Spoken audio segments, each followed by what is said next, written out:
Sanibonani, ngiyabingelela umaphanda phansi ebuye nothuli maqede exhopheka ababhemi nabafokazana.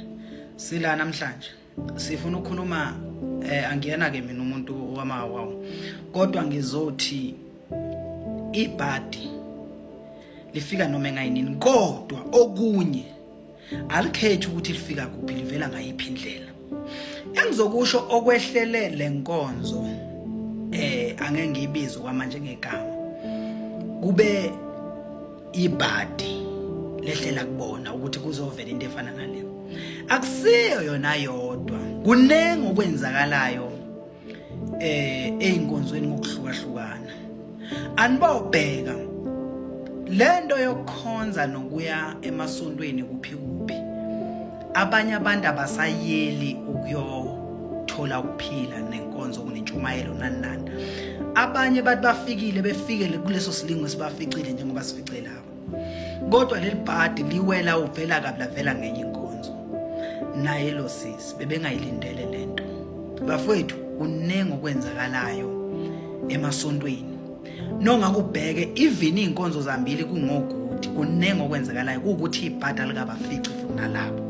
Ngoba ulazi ukuthi liyofica yiphi inkonzo yakho kuyobe kuyisiphi isimo, ngoba egcineni lento ishaya abaphathi beinkonzo, ishaya inkonzo igama layo, ishaya izinto eziningi.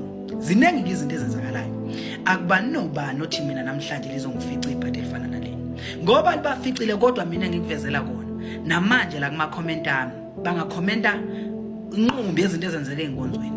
Nqumbi bafowethu lokho kube yishwa lelokuthi bengazi, kodwa umuntu obenento oficele into emficile lo bephethe ifoni wathi net ubheka ngamehlo abone enye into wathi lento angithathe, kodwa manje kwase kuzovela ngenye inkonzo. Abaqiniseka abafundisi bekuleya nkonzo bethandaza kakhulu belikhiphe lela demon.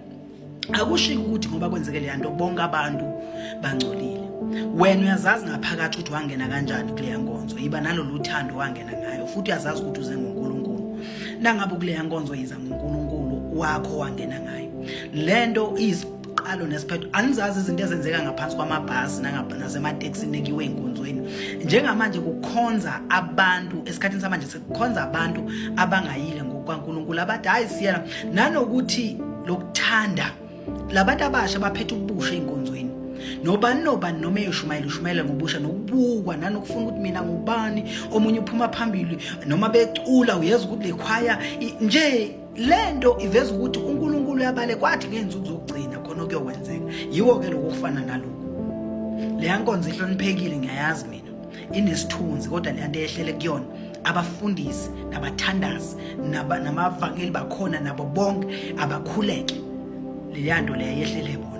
Okunye angikwazi ukuyokwehla ngelinye ilanga. Zinengi izinto ezenzeke enkonzweni. Abanye ukuthi kuthiwa kiwa kugudi, abanye bathole behagene bayaqabulana emakhoneni, abanye phansi kwemoto, abanye ngokuhlukahlukana. Bafowethu nani bodade wethu lento yehlelele yankonzo ngithi ibhlungu, ingelosi yakhona. Thandazani ke bafundisi bakhona. Ikhomba okunengi ke le yanto kule yajoyini ikhomba okuningi, kodwa thandazani.